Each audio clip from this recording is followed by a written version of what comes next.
정말 충격적인 일이 일어났습니다. 최근 CNN에서 진행된 특별 토론 프로그램에서 한국과 일본 사이에 심각한 갈등이 터졌다고 합니다. 순간 시청률이 30%나 급상승했을 정도라고 하죠. 놀라운 건 한국 측의 예상치 못한 반박으로 인해 일본이 완패를 했다는 사실인데요. 프로그램이 끝난 뒤 저명한 역사학자는 이러한 발언까지 했다고 합니다. 대체 무슨 일이 있었던 걸까요?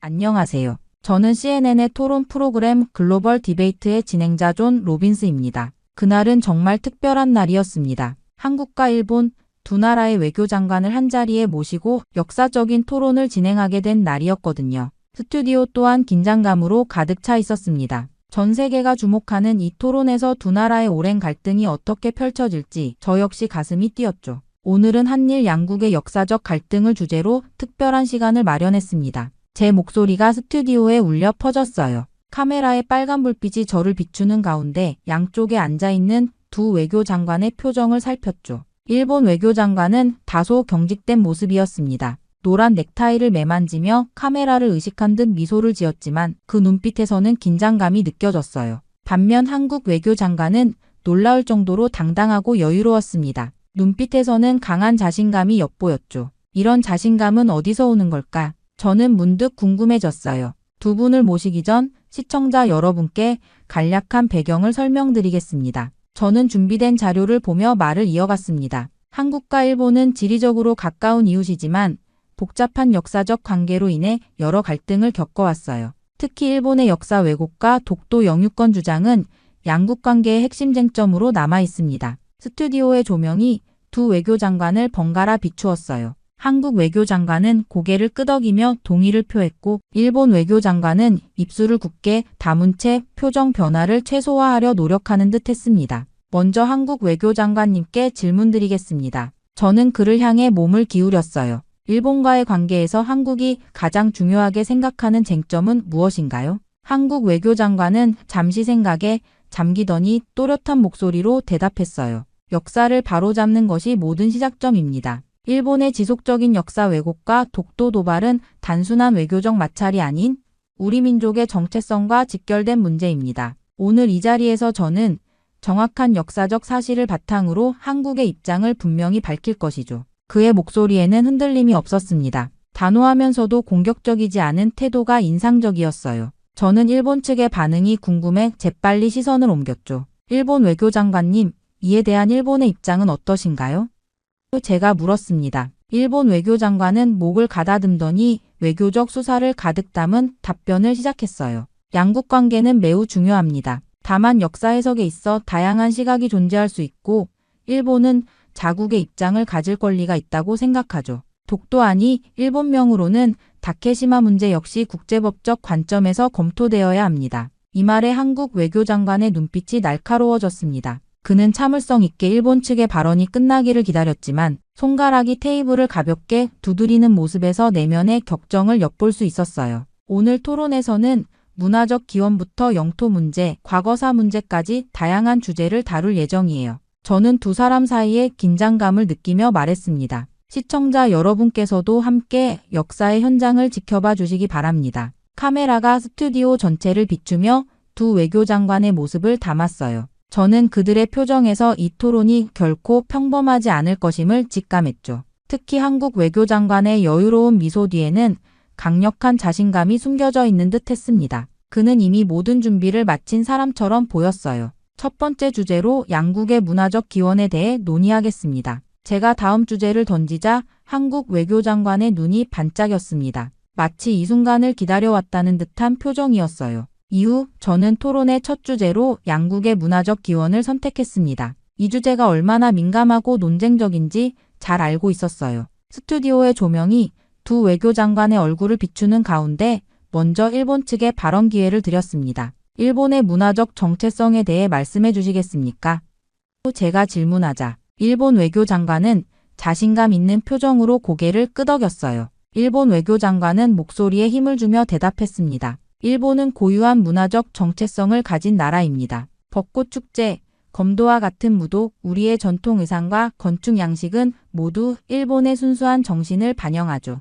이런 문화적 요소들은 일본 고유의 것으로 우리 민족의 독창성을 보여주는 증거라고 할 수 있습니다. 그의 말을 듣는 동안 한국 외교장관의 표정이 미묘하게 변하는 것을 놓치지 않았어요. 마치 오래 준비해온 순간이 드디어 왔다는 듯한 표정이었습니다. 한국 장관님, 이에 대한 견해는 어떠신가요?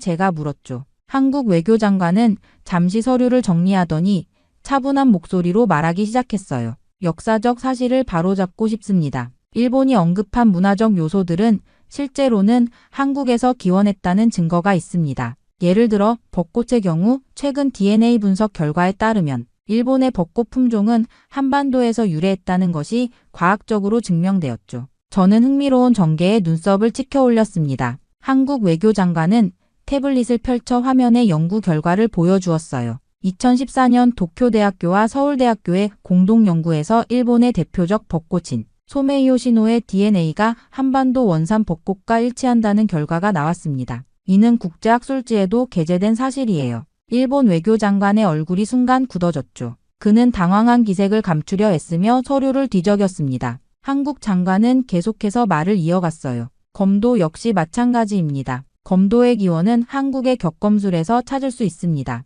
조선시대 무에도 보통지에 기록된 검술 기법이 일본으로 전해진 것이죠. 이것은 역사적 문헌을 통해 확인할 수 있는 사실입니다. 그는 각 주장마다 구체적인 역사적 자료와 과학적 증거를 제시했어요. 화면에는 고문서, 유물사진, 학술 연구 결과가 차례로 등장했습니다. 이런 말씀을 드리는 이유는 문화의 우월성을 주장하기 위함이 아닙니다. 역사적 사실을 바탕으로 정확한 문화적 교류의 역사를 인정하는 것이 중요하다고 생각하기 때문이죠. 한국 외교장관의 말에는 확신이 넘쳤어요. 저는 놀라움을 감추지 못하고 일본 측을 바라보았습니다. 일본 장관님, 이에 대한 반론이 있으신가요? 일본 외교장관은 잠시 당황한 기색이 역력했어요. 그는 목을 가다듬더니 문화적 기원에 대한 해석은 다양할 수 있습니다. 일부 학설이 있다고 해서 그것이 전체 역사를 대변하는 것은 아니죠. 라고 말했지만 구체적인 반박 증거를 제시하지는 못했습니다. 저는 더 깊이 파고들었어요. 장관님, 한국 측이 제시한 과학적 증거와 역사적 자료에 대해 구체적인 반론이 있으신가요? 일본 외교장관은 불편한 표정으로 자리에서 몸을 움직였습니다. 그런 연구 결과들은 더 검증이 필요하다고 생각합니다. 문화적 정체성은 단순한 DNA나 몇몇 문헌만으로 판단할 수 없는 복잡한 문제죠. 한국 외교장관은 미소를 지으며 고개를 끄덕였어요. 맞습니다. 문화는 복잡합니다. 하지만 역사적 사실은 인정되어야 한다고 생각합니다. 이것은 문화의 우열을 가리는 문제가 아니라 역사적 진실을 바로잡는 일이죠. 저는 이 흥미로운 대화에 완전히 몰입했어요. 한국 외교장관의 명확한 증거 제시와 논리적인 접근 방식이 인상적이었습니다. 그가 제시한 자료들은 감정적 주장이 아닌 객관적 사실에 기반한 것이었죠. 그렇게 저희는 영토 문제로 넘어갔습니다. 독도 문제는 한일 관계에서 가장 예민한 사안 중 하나이기 때문이에요. 저는 이 주제를 어떻게 다루어야 할지 신중하게 생각했습니다. 이제 양국 간의 영토 분쟁, 특히 한국에서는 독도, 일본에서는 다케시마라 불리는 섬에 대해 논의해 보겠습니다. 제가 말을 꺼내자마자 스튜디오의 공기가 팽팽해졌어요.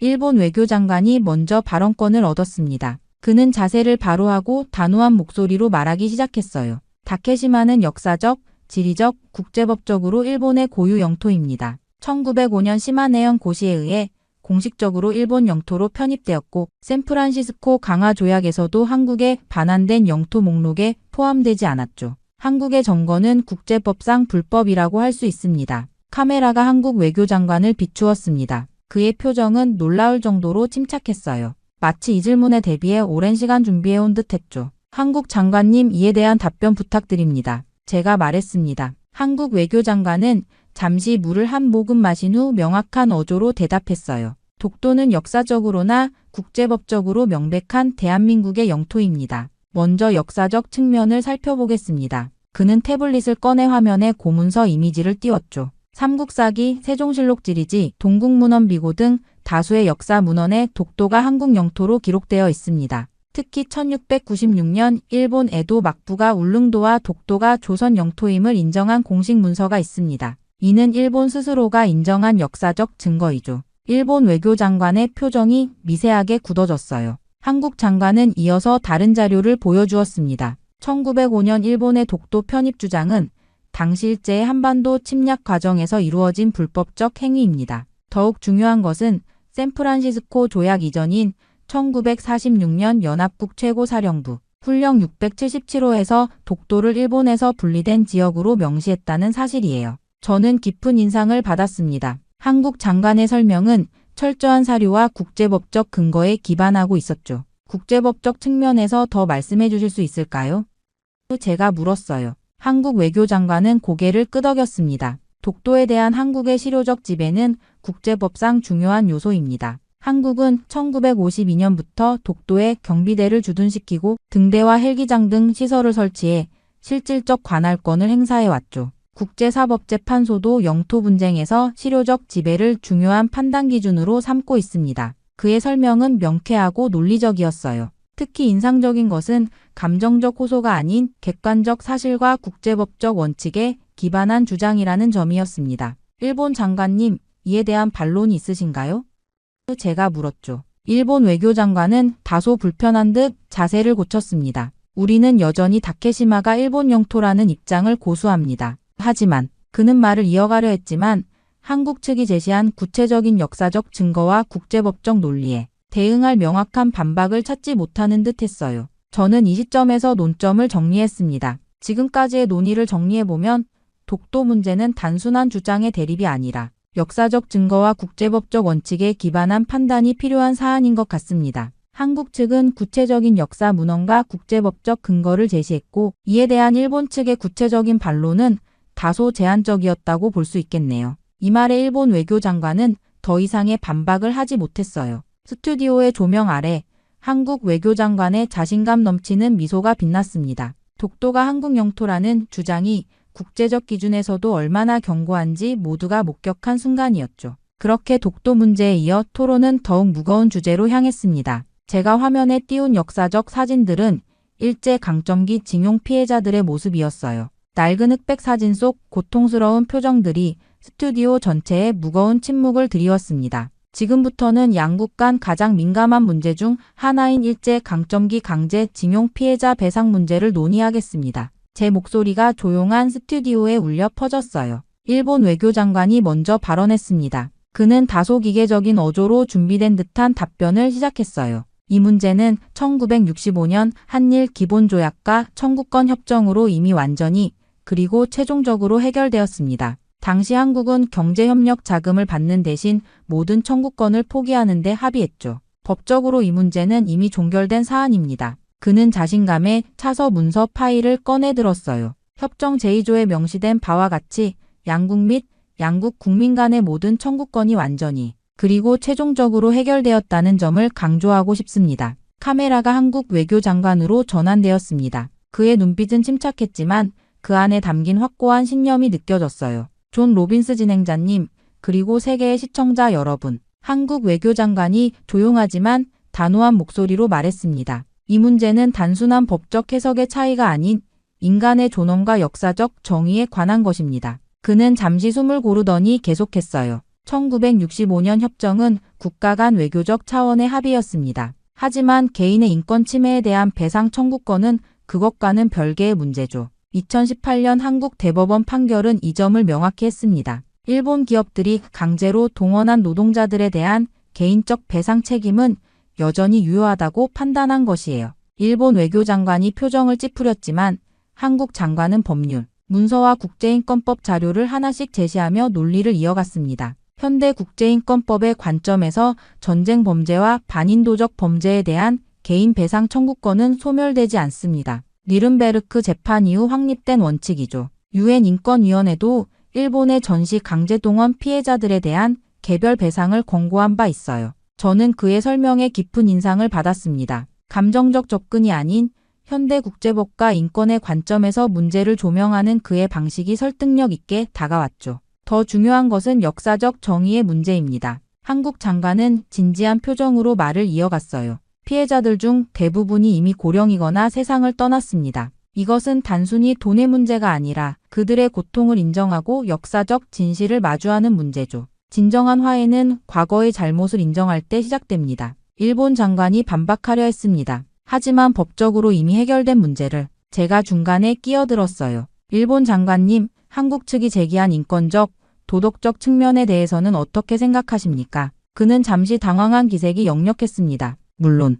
인도적 측면은 중요합니다. 하지만 국가 간 합의는 존중되어야 하죠. 저는 두 입장을 모두 듣고 정리했어요. 이 문제는 법적 해석과 도덕적 책임 사이의 균형을 어떻게 찾을 것인가의 문제로 보입니다. 한국은 개인의 존엄과 역사적 정의에 중점을 두고 있고 일본은 국가 간 합의의 법적 효력을 강조하고 있군요. 그런 후 제가 덧붙였습니다. 하지만 현대 국제사회에서 인권의 가치가 점점 더 중요해지는 추세를 고려할 때 한국 측의 주장이 설득력을 얻고 있는 것도 사실입니다. 역사적 정의와 개인의 권리 측면에서 볼 때 이 문제는 단순한 법적 종결로 치부하기 어려운 측면이 있다고 하겠네요. 이 발언에 스튜디오에 잠시 침묵이 흘렀어요. 한국 외교장관의 얼굴에는 작은 미소가, 일본 외교장관의 얼굴에는 복잡한 표정이 스쳤습니다. 그렇게 징용공 문제에 관한 토론이 마무리되자 저는 준비해둔 다음 주제로 넘어갔습니다. 방송 전 리서치팀이 준비한 자료들이 제 태블릿에 차례로 나타났어요. 일본 교과서 속 역사 서술 여론조사 결과, 전문가들의 분석 보고서까지. 이번에는 제가 직접 문제를 제기하기로 했습니다. 지금부터는 교육과 역사인식에 관한 문제를 다루겠습니다. 제 목소리가 스튜디오에 울려 퍼졌어요. 특히 일본의 교육 시스템에서 한국을 비롯한 주변 국가의 역사적 관계를 어떻게 가르치고 있는지, 그리고 이런 교육이 어떻게 일본 내 반한 감정을 키우고 있는지에 대해 질문하고 싶습니다. 저는 화면에 몇 가지 슬라이드를 띄웠죠. 최근 일본 교과서 검정에서 독도 영유권 주장이 강화되고 위안부 문제나 강제징용 관련 서술이 축소되거나 수정된 사례들이 있습니다. 이러한 역사 왜곡 교육은 일본 젊은 세대 내에서 반한 감정을 체계적으로 키우고 있다는 우려의 목소리가 높아요. 일본 외교장관의 표정이 경직되었습니다. 그는 자세를 바로 하며 말했죠. 교육 내용은 각국의 주권적 결정사항입니다. 일본 정부는 균형 잡힌 역사 교육을 위해 노력하고 있으며 교과서 검정 과정은 철저하고 공정하게 이루어지고 있어요. 저는 그의 답변이 핵심을 회피한다고 느꼈습니다. 하지만 장관님, 구체적인 사례를 살펴보면 문제가 있어 보입니다. 제가 화면에 최근 승인된 일본 교과서의 독도 관련 서술을 보여주었어요. 이 교과서는 독도를 일본 고유의 영토라고 단정적으로 서술하고 있습니다. 이는 앞서 우리가 논의했던 역사적, 국제법적 증거들과 상충되지 않나요? 일본 외교장관은 목을 가다듬었죠. 그것은 우리의 공식 입장을 반영한 것입니다. 교육은? 제가 다시 질문을 이어갔어요. 일본 학생들을 대상으로 한 최근 조사에 따르면 젊은 세대의 한국에 대한 반감이 점점 강해지고 있다고 합니다. 교과서에서 한국을 부정적으로 묘사하고 역사적 사실을 왜곡하는 이런 교육 방식이 반한 감정을 키우고 양국 간 미래관계에 심각한 영향을 미칠 것이라고 보지 않으신가요? 일본 외교장관의 표정이 더욱 불편해졌습니다. 우리는 미래지향적 관계를 추구하고 있습니다만 역사적 사실에 대한 서로 다른 해석이 존재할 수 있죠. 한국 외교장관이 발언 기회를 요청했어요. 그의 얼굴은 차분했지만 눈빛은 강한 의지를 담고 있었습니다. 역사 교육은 미래 세대의 인식을 형성하는 중요한 토대입니다. 한국 장관이 말했어요. 객관적 사실에 기반한 교육이 아니라 자국 중심의 왜곡된 역사 서술은 결국 일본 내 반한 감정을 조직적으로 키우게 되고 이는 양국 관계의 미래에 심각한 장애물이 됩니다. 이는 단순한 교육 주권의 문제가 아니라 역사적 진실과 국제이해의 문제죠. 저는 한국 장관의 말에 동의하면서 일본 측에 다시 질문했습니다. 객관적인 역사 연구 결과가 교과서에 제대로 반영되어야 한다는 주장에 대해서는 어떻게 생각하십니까? 일본 외교장관은 질문을 우회하려 했어요. 우리는 학문의 자유를 존중합니다. 다양한 연구 결과가 있을 수 있고 제가 부드럽지만 단호하게 말을 끊었습니다. 장관님, 제가 여기서 강조하고 싶은 것은 일본의 현재 역사 교육이 반한 감정을 키우는 도구가 되고 있다는 점입니다. 교육은 갈등의 씨앗이 아닌 화해와 상호 이해의 바탕이 되어야 합니다. 최근 국제교육 전문가들은 갈등 지역에서의 화해를 위한 역사 교육의 중요성을 강조하고 있어요. 일본은 이러한 글로벌 트렌드에 어떻게 대응하고 계신가요? 일본 외교장관이 답변을 머뭇거리는 동안 저는 계속해서 말했습니다. 실제로 유럽에서는 제2차 세계대전 이후 독일과 주변국들이 공동 역사, 교과서 개발 등을 통해 과거사 갈등을 극복한 사례가 있죠. 동아시아에서도 이런 접근이 가능하다고 보십니까? 일본 외교장관은 이러한 직접적인 질문들 앞에서 명확한 답변을 회피했어요. 각 지역의 역사적 맥락은 다릅니다. 우리는 우리의 방식으로. 저는 그의 답변이 충분치 않다고 느꼈습니다. 카메라를 향해 정리하듯 말했죠. 오늘 토론을 통해 일본의 역사 교육이 반한 감정을 체계적으로 키우고 있으며 이는 단순히 국내 문제가 아닌 국제적 평화와 협력에 큰 장애물이 되고 있음을 확인할 수 있었습니다. 객관적 사실에 기반한 교육만이 진정한 상호 이해와 화해의 토대가 될 수 있을 것입니다. 스튜디오에 잠시 침묵이 흘렀어요. 한국 외교장관의 얼굴에는 담담한 미소가, 일본 외교장관의 얼굴에는 복잡한 표정이 스쳤습니다. 제 질문을 통해 일본 교육 시스템의 문제점이 국제적으로 드러난 순간이었죠. 그렇게 무거운 교육 문제에 이어 토론은 경제 분야로 자연스럽게 넘어갔습니다. 저는 화면에 양국 경제 지표를 보여주는 그래프들을 띄웠어요. 반도체, 자동차, 조선, 스마트폰 시장 점유율과 글로벌 경쟁력 지수를 나타내는 다양한 차트가 나타났습니다. 이제 양국 경제 관계에 대해 이야기해 보겠습니다. 제가 말했어요. 특히 한국 산업의 일본 의존도와 관련된 오랜 논쟁이 있어 왔는데 이에 대한 양측의 견해를 듣고 싶습니다. 일본 외교장관이 먼저 발언권을 얻었습니다. 그는 자신감 있는 표정으로 말을 시작했어요.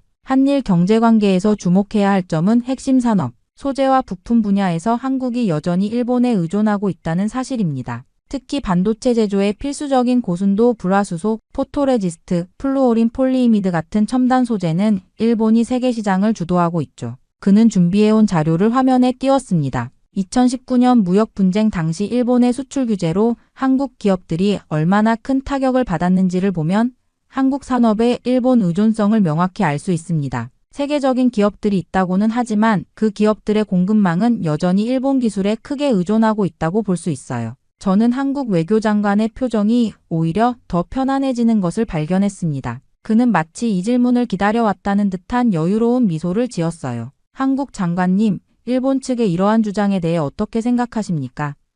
제가 물었죠. 한국 외교장관은 침착하게 태블릿을 열었습니다. 우선 정확한 사실관계를 짚고 넘어가겠습니다. 2019년 일본의 수출 규제는 분명 도전이었지만 그 결과는 어떻게 되었을까요? 그가 화면에 띄운 자료는 놀라웠어요. 규제 이후 불과 2년 만에 한국은 해당 소재들의 국산화에 성공했습니다. 삼성전자와 SK하이닉스는 더 이상 일본 소재에 의존하지 않고 있으며 오히려 글로벌 반도체 시장 점유율은 더 높아졌죠. 이것이 바로 한국 기업의 기술력과 위기 대응 능력을 보여주는 증거입니다. 그는 계속해서 명확한 데이터를 제시했어요. 현재 글로벌 메모리 반도체 시장에서 삼성전자와 SK하이닉스의 점유율은 70%를 넘습니다. 스마트폰 시장에서 삼성은 애플과 함께 선두를 다투고 있고 현대자동차는 글로벌 전기차 시장에서 빠르게 성장하고 있죠. LG는 OLED 디스플레이 분야에서 세계 최고 기술을 보유하고 있습니다.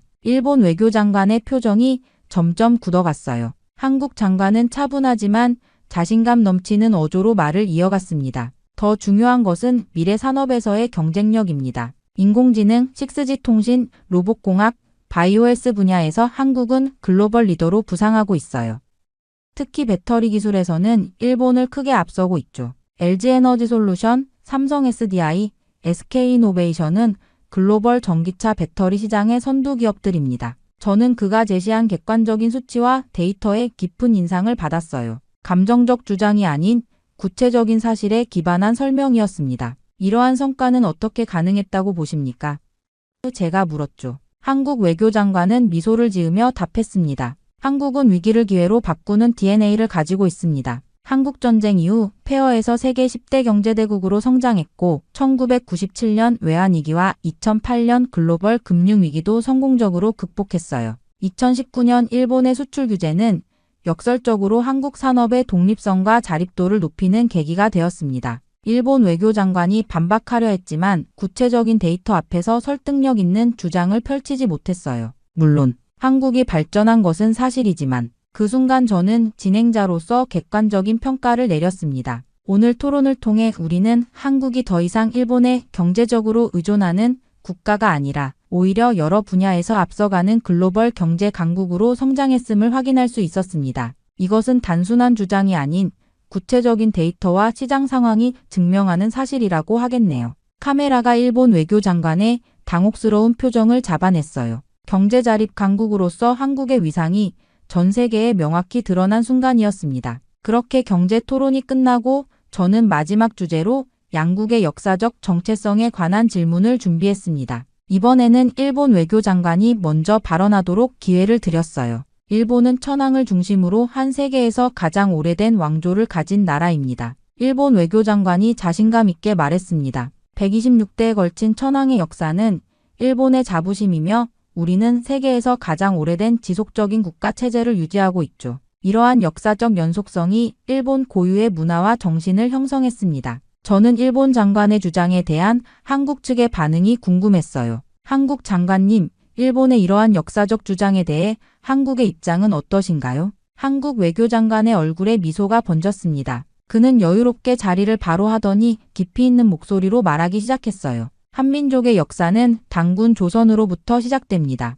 기원전 2333년 약 4300년 전의 일이죠. 단군 신화는 단순한 신화가 아니라 우리 민족의 정체성과 정신을 담고 있는 역사적 뿌리입니다. 그는 태블릿을 펼쳐 고고학적 발굴 자료와 역사 문헌들을 화면에 띄웠어요. 최근의 고고학적 발견들은 한반도에서 5000년 이상의 문명이 지속되어 왔음을 증명하고 있습니다. 고조선의 유물과 유적은 실제로 매우 발달된 청동기 문명이 존재했음을 보여주죠. 저는 그의 설명에 흥미를 느꼈습니다. 단군 신화가 한국인들에게 어떤 의미를 가지는지 좀 더 설명해 주시겠어요? 한국 외교장관은 잠시 생각에 잠기더니 진지한 표정으로 말했습니다. 단군 신화는 홍익인간이라는 철학을 담고 있습니다. 널리 인간을 이롭게 한다는 이 이념은 5000년 한민족 역사를 관통하는 핵심 가치죠. 일제강점기 때도 단군 신앙은 민족의 정신적 구심점이 되었고 독립운동의 사상적 토대가 되었습니다.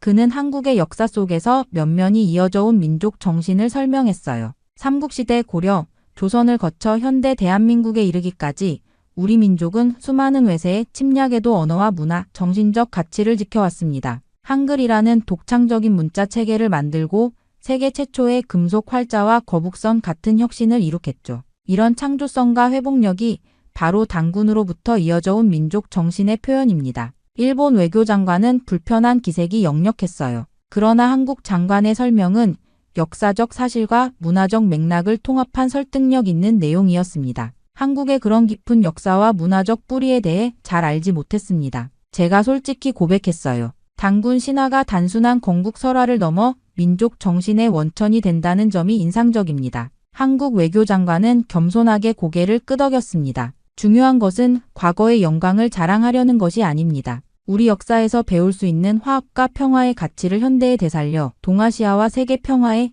기여하고자 하는 것이 한국의 바람입니다. 그의 말에는 자부심과 함께 미래를 향한 비전이 담겨 있었어요. 스튜디오에 잠시 감동적인 침묵이 흘렀습니다. 저는 이 순간이 단순한 역사 논쟁을 넘어 한민족의 정신적 깊이를 세계에 알리는 귀중한 시간이 되었다고 느꼈죠. 그리고 드디어 토론의 마무리 시간이 다가왔습니다. 저는 진행자로서 지금까지의 토론을 정리해야 했어요. 하지만 솔직히 말하면 제 마음속에는 이미 분명한 결론이 자리 잡고 있었습니다. 이 토론은 제게도 큰 변화를 가져왔죠. 오늘 우리는 한일 관계의 주요 쟁점들을 깊이 있게 살펴보았습니다. 제가 카메라를 향해 말했어요. 문화적 기원부터 영토 분쟁, 역사 문제, 경제관계까지 다양한 주제에 대한 양국의 입장을 들어볼 수 있었죠. 스튜디오의 조명이 두 외교장관의 얼굴을 비추었습니다. 일본 외교장관은 불편한 표정으로 자리에 앉아 있었고 한국 외교장관은 평온하면서도 자신감 넘치는 모습이었어요. 저는 진행자로서 중립을 지켜야 하지만 오늘 토론을 지켜보며 깊은 인상을 받은 점을 말씀드리지 않을 수 없습니다.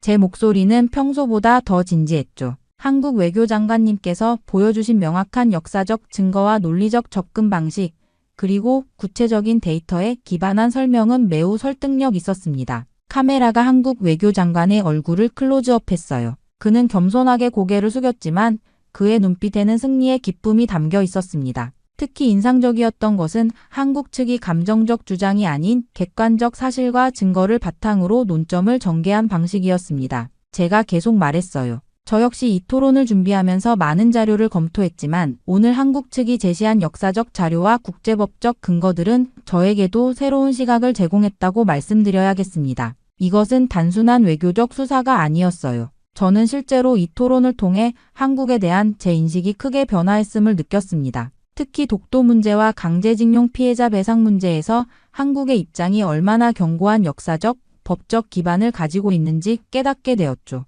글로벌 디베이트 시청자 여러분, 우리는 오늘 매우 중요한 역사적 순간을 목격했습니다. 제 목소리에는 확신이 담겨 있었어요. 한국은 오랫동안 일본과의 역사적 갈등에서 자신들의 입장을 국제사회에 충분히 알리지 못했다는 평가를 받아왔지만 오늘 우리는 한국의 외교가 얼마나 당당하고 설득력 있게 변화했는지를 분명히 보았습니다. 그때 스튜디오 밖에서 들려오는 소리가 있었어요. 제작진이 알려준 바에 따르면 토론을 시청한 세계 각국의 반응이 실시간으로 쏟아지고 있었습니다. 방금 전달받은 소식에 따르면 오늘 토론에 대한 국제 여론의 반응이 매우 뜨겁다고 합니다. 제가 놀란 표정으로 말했죠. 유럽과 미국, 아시아 각국의 시청자들은 한국 측이 제시한 역사적 증거와 논리에 깊은 인상을 받았다는 반응을 보내고 있습니다. 일본 외교장관의 얼굴이 더욱 굳어졌어요. 반면 한국 외교장관은 침착한 표정을 유지했지만 그의 눈빛에서는 자부심이 느껴졌습니다.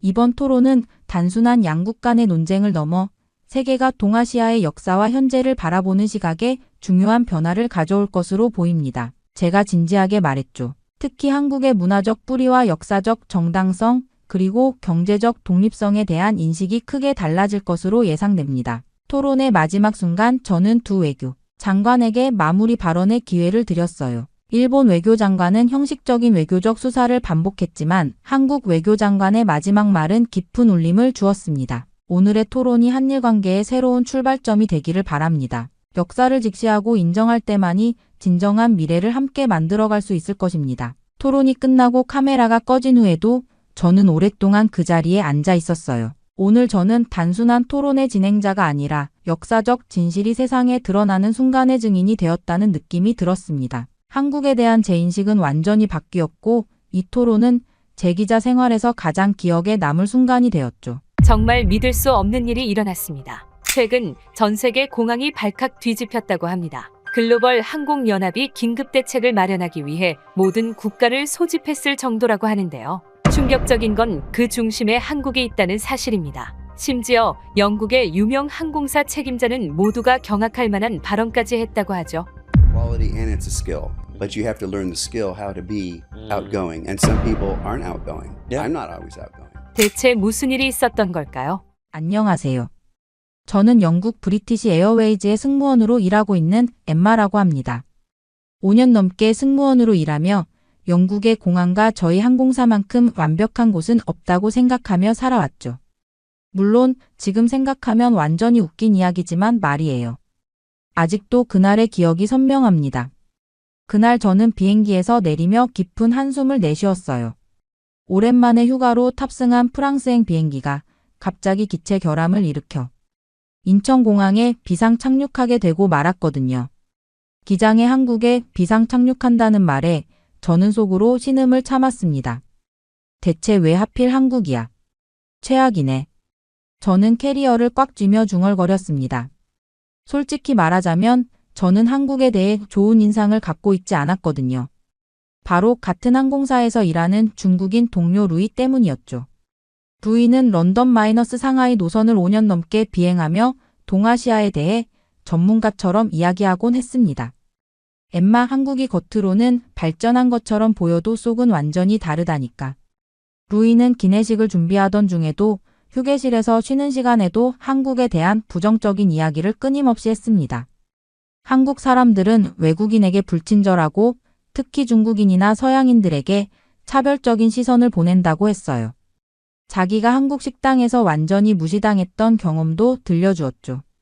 처음으로 한국에 방문해 설레는 마음으로 식당을 들어갔는데 그곳의 사람들이 중국인은 나가라며 자신을 완전히 문전박대했다고 하더군요.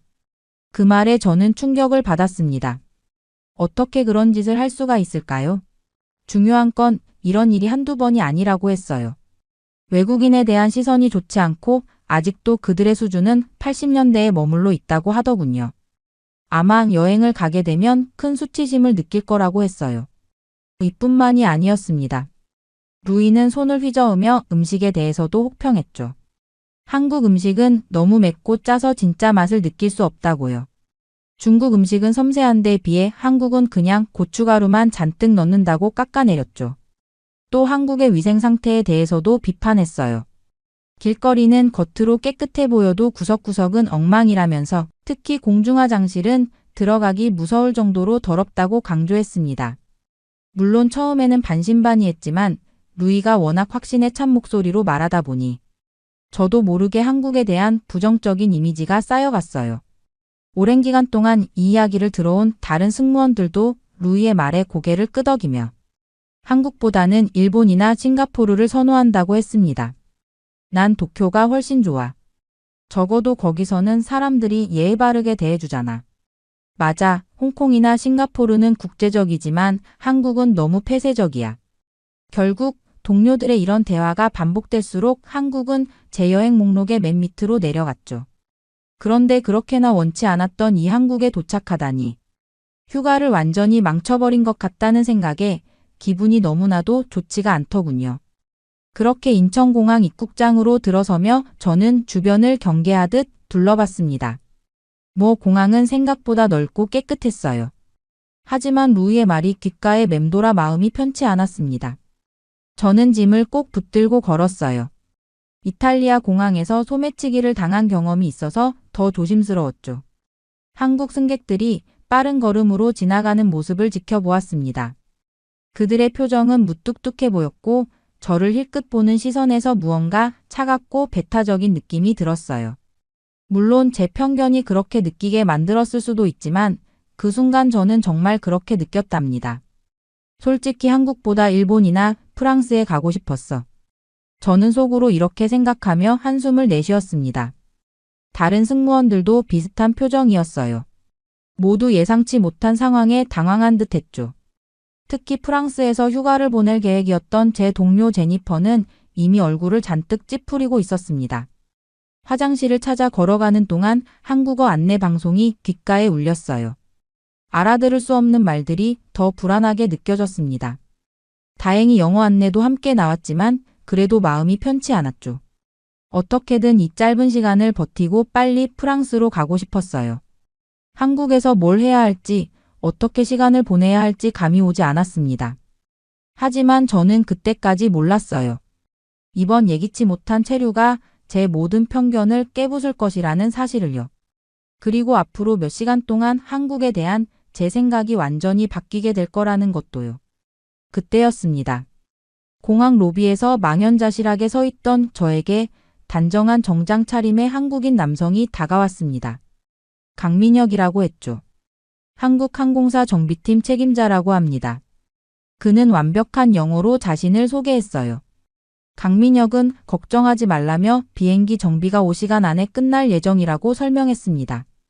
그동안 불편하겠지만 최대한 빨리 여정을 계속할 수 있도록 하겠다고 했어요. 그 말에 저는 헛웃음이 나왔습니다. 5시간이라고요? 말도 안 됐습니다. 저는 그에게 5시간 만에 끝내는 것은 불가능하다고 말했어요. 저 또한 영국에서 근무하면서 여러 번 비행기 정비를 지켜봤거든요. 항공기 점검은 적어도 하루 이상이 걸리는 것이 상식이었습니다. 그것도 가벼운 결함일 경우에 한해서죠.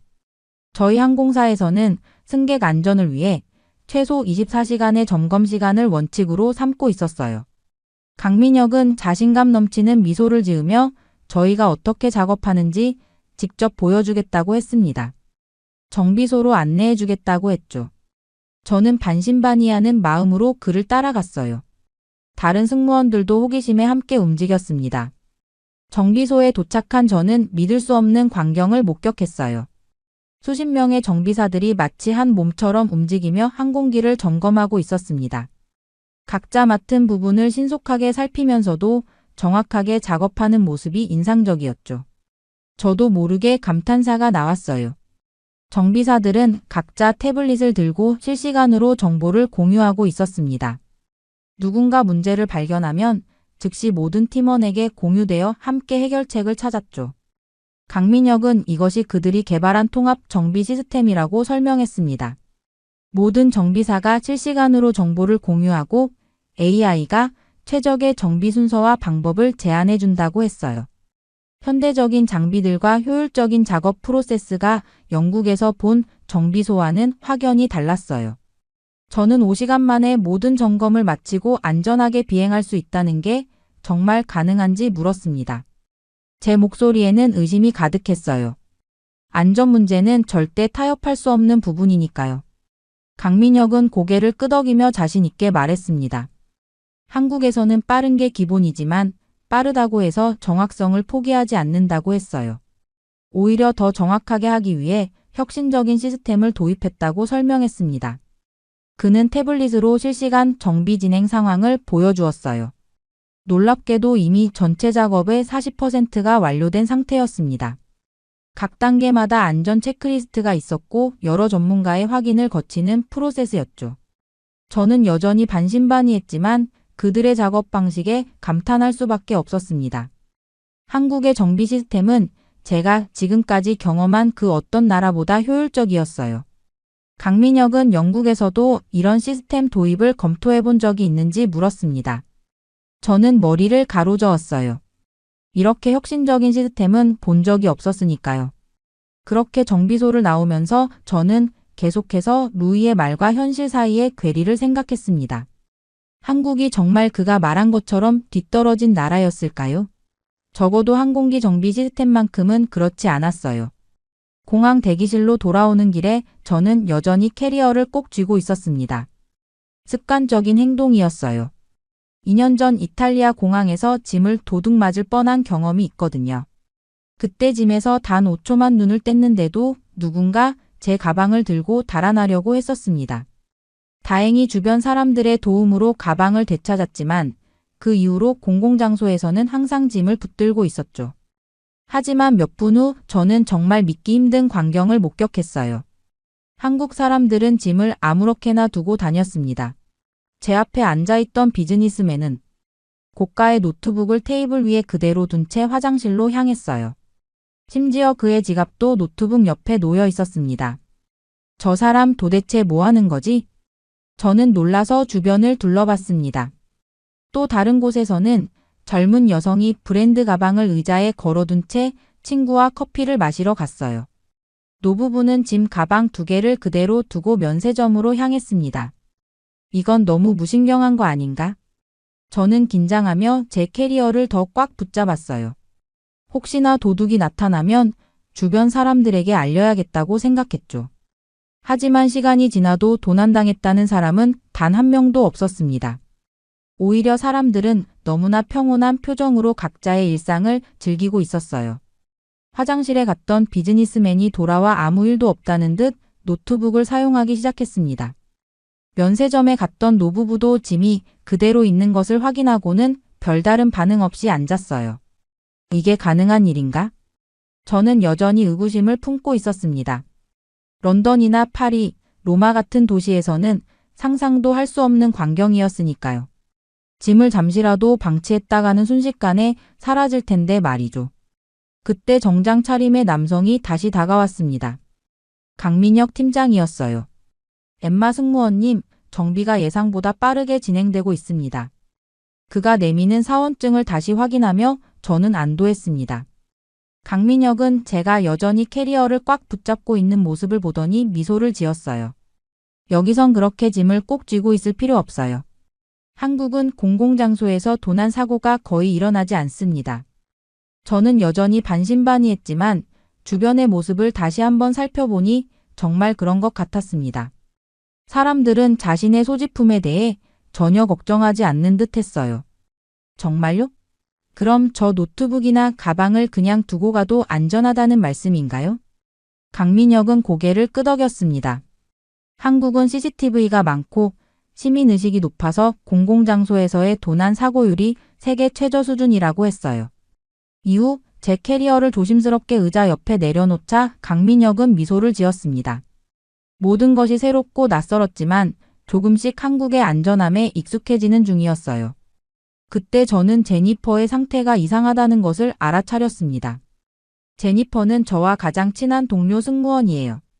저희는 5년 넘게 같은 팀으로 일해왔죠. 그런데 그녀가 갑자기 의자에 털썩 주저앉으며 얼굴이 창백해졌습니다. 저는 재빨리 그녀에게 다가갔어요. 제니퍼는 어지러움을 느끼기 시작했다고 했습니다. 긴 비행과 갑작스러운 비상 착륙으로 인한 스트레스, 그리고 휴식 없이 이어진 피로가 겹쳐 몸이 무거워진 듯 했어요. 제니퍼는 괜찮다고 했지만 얼굴은 점점 더 창백해졌고 이마에는 식은땀이 맺혔습니다. 그 모습을 지켜보던 한국 여성이 다가왔어요.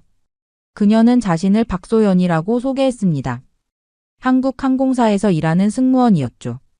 박소연은 제니퍼가 많이 아파 보인다며 응급센터에 가보는 게 좋겠다고 권했어요. 저는 잠시 망설였어요. 한국 병원에 대한 루이의 경고가 다시 떠올랐거든요. 한국 병원의 위생 상태는 괜찮을까? 영어로. 의사소통이 될까? 비용은 얼마나 나올까? 이런 생각들이 머릿속을 맴돌았습니다.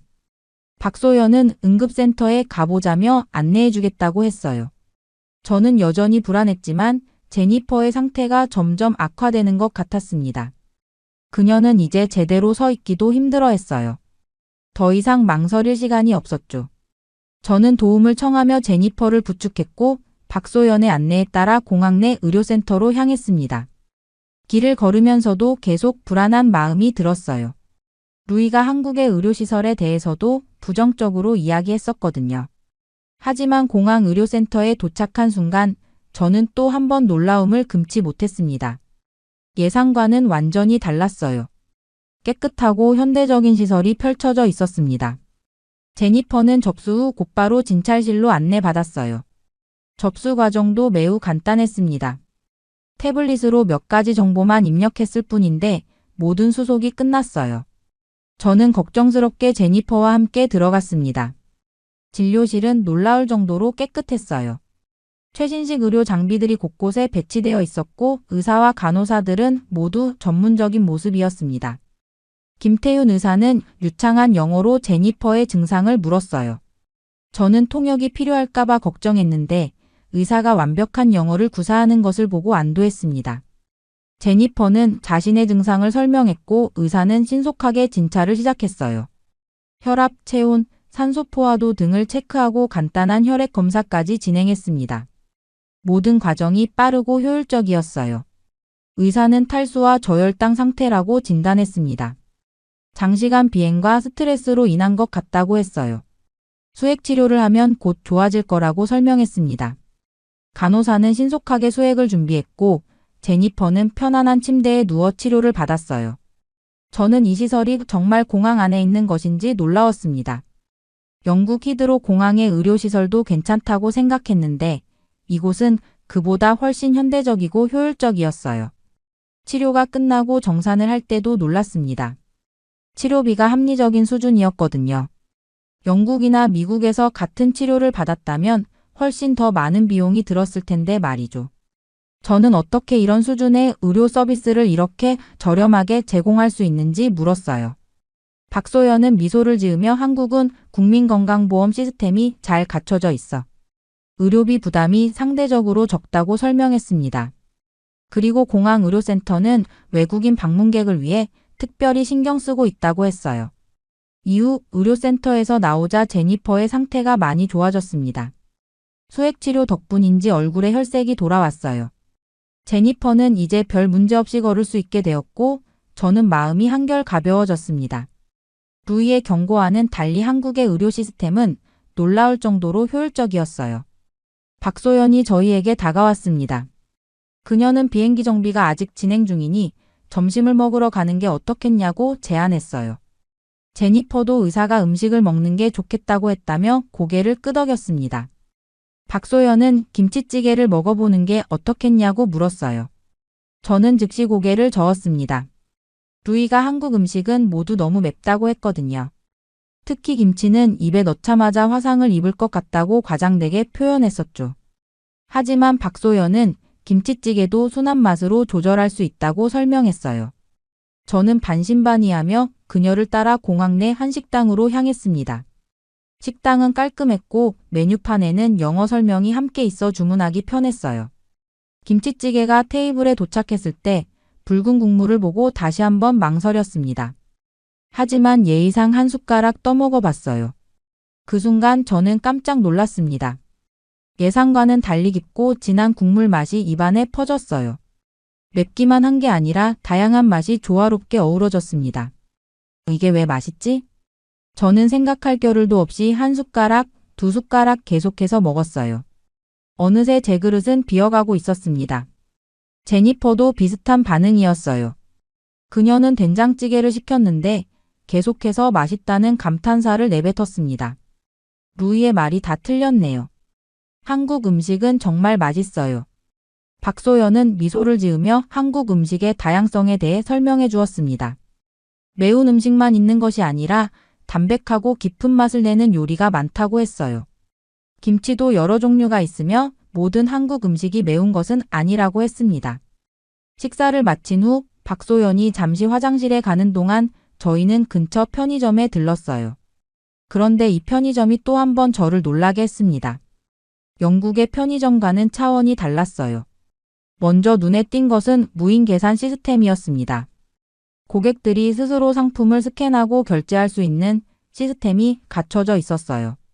상품들은 정갈하게 정리되어 있었고 신선한 도시락과 삼각김밥 같은 즉석식품도 다양했습니다. 특히 삼각김밥의 포장에 감탄했어요. 박소연이 돌아와서 어떻게 먹는지 시범을 보여줬는데 포장의 한쪽 귀퉁이를 당기면 비닐이 깔끔하게 벗겨지는 설계였습니다. 김밥을 싸고 있는 김이 습해지지 않도록 김과 밥 사이에 얇은 필름을 넣은 아이디어도 놀라웠어요. 이런 편리한 시스템은 영국에서도 본 적이 없어요. 저는 감탄사를 연발했습니다. 디자인, 실용성, 위생까지 모든 면에서 완벽했어요. 편의점 음료 코너에서는 다양한 종류의 차와 커피, 생과일 주스가 진열되어 있었고 심지어 와인과 맥주까지 판매하고 있었습니다. 제니퍼는 삼각김밥 여러 개와 아이스 커피를 구매했어요. 저는 유자차와 참치 삼각김밥을 골랐습니다. 무인 계산대에서 간편하게 결제한 후 저희는 다시 공항 대기실로 향했어요. 박소연은 한국의 편의점이 단순한 상점이 아니라 생활 문화 공간이라고 설명했습니다. 24시간 운영되며 공과금 납부, 택배 서비스, 심지어 간단한 식사까지 해결할 수 있는 곳이라고 했어요.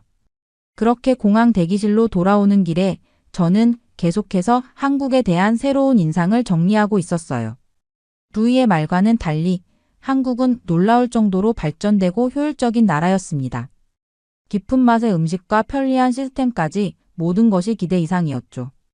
대기실로 들어서자 비행기 정비가 거의 끝나가고 있다는 안내 방송이 나왔어요. 승객들은 다시 탑승 준비를 하고 있었습니다. 이제 곧 프랑스로 향할 수 있게 된 거죠. 하지만 저는 이상하게도 서둘러 떠나고 싶은 마음이 들지 않았어요. 오히려 더 많은 것을 보고 싶다는 생각이 들었습니다. 박소연과 다른 한국 승무원들이 승객들을 응대하는 모습을 지켜보며 저는 또 한 번 감탄했어요.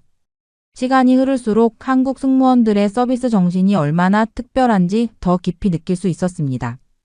그들은 승객 한 명 한 명을 정말 세심하게 배려했어요. 연세 드신 할머니에게는 천천히 안내하고 작은 아이들에게는 눈높이를 맞추어 이야기했습니다. 특히 인상적이었던 것은 문제가 생겼을 때의 대처 방식이었어요. 한 승객이 탑승권을 분실했다며 당황해했을 때 박소연을 포함한 3명의 승무원이 즉시 도움을 주기 위해 달려왔습니다. 한 명은 승객을 진정시키고 다른 한 명은 시스템에서 정보를 확인했으며 또 다른 한 명은 분실물 센터에 연락했어요. 모두 자신의 역할을 완벽하게 수행하면서도 서로를 돕는 팀워크가 놀라웠습니다. 어떻게 항상 그렇게 침착하게 대응할 수 있는 거예요? 저는 박소연에게 물었어요. 그녀는 부드러운 미소를 지으며 대답했습니다. 저희는 한국을 대표하는 얼굴이니까요. 승객들이 한국에 대해 갖는 이의 첫인상이 저희를 통해 만들어진다고 생각해요. 그녀의 말에 저는 깊은 인상을 받았어요. 단순히 직업적인 의무를 넘어서 국가의 이미지를 책임진다는 자부심이 그들의 서비스 정신을 더욱 특별하게 만들고 있었던 거죠. 비행 준비가 거의 끝나갈 무렵 저는 문득 한 가지 생각이 들었습니다. 한국 항공사에서 일하면 어떨까? 제가 일하는 영국 항공사도 물론 훌륭했지만 한국 승무원들의 세심함과 전문성 그리고 자부심은 분명 배울 점이 많았어요. 박소연은 승객들이 불편함 없이 탑승할 수 있도록 계속해서 안내하고 있었습니다. 그녀는 심지어 각 승객의 이름을 기억하고 있는 것 같았어요. 개인적인 인사를 건네며 작별 인사를 했으니까요. 어떻게 모든 승객의 이름을 기억할 수 있는 거예요? 제가 물었을 때 박소연은 수줍은 듯 웃으며 대답했습니다. 모든 승객이 소중하니까요. 작은 디테일이 큰 차이를 만든다고 생각해요. 그녀의 말에 저는 다시 한번 감동했습니다. 이런 진심 어린 태도야말로 진정한 서비스 정신의 핵심이라는 생각이 들었어요. 저는 제 팀 동료들을 둘러보았습니다. 그들도 한국 승무원들의 태도에 감명받은 듯 했어요. 제니퍼는 심지어 메모를 하고 있었습니다. 아마도 돌아가서 자신의 서비스에 적용하려는 듯 했어요. 그때 비행기 탑승을 알리는 안내방송이 울렸습니다. 저는 드디어 프랑스로 떠날 시간이 되었다는 것을 실감했어요. 하지만 마음속에는 이상한 감정이 일었습니다. 예기치 않게 머물게 된 한국에서의 몇 시간이 저에게 큰 인상을 남겼거든요. 제니, 잠깐만요. 저는 탑승구로 향하던 제니퍼의 팔을 잡았습니다. 그녀는 의아한 표정으로 저를 바라봤어요. 왜? 뭐 잊어버린 거라도 있어? 저는 천천히 고개를 저었습니다. 갑자기 머릿속에 떠오른 생각이 있었거든요. 처음엔 프랑스를 기대했지만 이제는 한국이 더 궁금해졌습니다. 몇 시간 동안 경험한 한국의 모습은 제가 상상했던 것과 너무나도 달랐어요. 효율적인 항공기 정비 시스템, 안전한 공공장소, 최첨단 의료시설, 맛있는 음식과 편리한 편의점, 그리고 무엇보다 정성 어린 서비스 정신까지. 한국은 제가 루이에게 들었던 것과는 완전히 다른 나라였습니다. 제가 프랑스 여행을 취소하려고 해요. 제니퍼는 깜짝 놀란 표정을 지었습니다. 뭐라고? 파리에서의 휴가를 기대했잖아. 왜 갑자기? 한국에 더 머물러 보고 싶어요. 몇 시간 동안 경험한 것만으로도 이렇게 놀라웠는데 실제로 여행을 한다면 얼마나 더 많은 것을 발견할 수 있을지 궁금해요. 제니퍼는 잠시 당황했지만 곧 이해한다는 듯 미소를 지었습니다. 저는 결국 프랑스 여행을 취소하고 한국에서 휴가를 보내기로 결정했어요. 프랑스는 언제든 갈 수 있지만 지금 이 순간 한국에 대한 호기심이 더 컸으니까요. 항공사에 연락해 휴가 일정을 변경했습니다. 다행히 저희 항공사는 직원들의 일정 변경에 유연했어요. 박소연에게 이 소식을 전했을 때 그녀는 정말 기뻐했습니다. 한국의 여러 관광지와 맛집을 추천해주겠다고 했죠. 정말 좋은 결정을 하셨어요. 한국은 볼거리가 정말 많거든요. 서울의 현대적인 모습부터 고궁의 전통미까지 다양한 매력이 있어요. 박소연의 설명을 들으며 저는 제 결정이 옳았다는 확신이 들었습니다. 떠나기 전에 강민혁 팀장에게도 인사를 나누었어요. 그는 제 결정에 놀라면서도 진심으로 축하해 주었습니다. 한국에서 좋은 시간 보내세요. 짧은 시간이었지만 엠마 씨 덕분에 저도 많이 배웠습니다. 비행기에 탑승한 제니퍼와 다른 동료들은 창문으로 저에게 손을 흔들었어요. 저는 그들에게 웃으며 손을 흔들어 주었습니다. 그들이 탄 비행기가 하늘로 날아오르는 것을 지켜보며 저는 이제 새로운 모험이 시작된다는 설렘을 느꼈어요. 공항을 나서기 전 저는 마음속으로 루이에게 말했습니다. 한국은 내가 상상했던 것보다 훨씬 선진국이야. 내가 말한 모든 것이 잘못됐어. 저는 이제 확신할 수 있었어요. 한국은 제가 들었던 것과는 완전히 다른 나라였습니다. 현대적이고 효율적이며 안전하고 무엇보다 따뜻한 정이 넘치는 곳이었죠. 박소영과 함께 공항을 나서며 저는 서울의 스카이라인을 바라봤습니다. 고층 빌딩들이 햇빛에 반짝이는 모습이 아름다웠어요. 이제 앞으로의 며칠 동안 저는 한국의 진짜 모습을 탐험할 준비가 되어 있었습니다. 한국에 대한 제 모든 편견이 완전히 깨져버렸어요. 불친절하다고 생각했던 한국인들은 오히려 따뜻하고 친절했고 맵기만 하다던 음식은 깊은 맛의 정교한 요리였으며 위생 상태가 좋지 않다던 곳은 오히려 깨끗하고 체계적이었습니다. 이제 진짜 한국을 만날 시간이구나. 제 가슴은 설렘으로 가득 찼습니다. 루이의 이야기가 아닌 제 눈으로 직접 한국을 발견할 기회가 생긴 거니까요. 때로는 예상치 못한 일이 가장 특별한 경험을 선물해준다는 것을 깨달았습니다. 비상착륙이라는 불운한 사건이 제 인생에서 가장 행운이 되다니 정말 놀라운 일이었죠. 저는 박소연을 따라 택시에 올랐습니다. 한국에서의 새로운 여정이 시작되고 있었어요.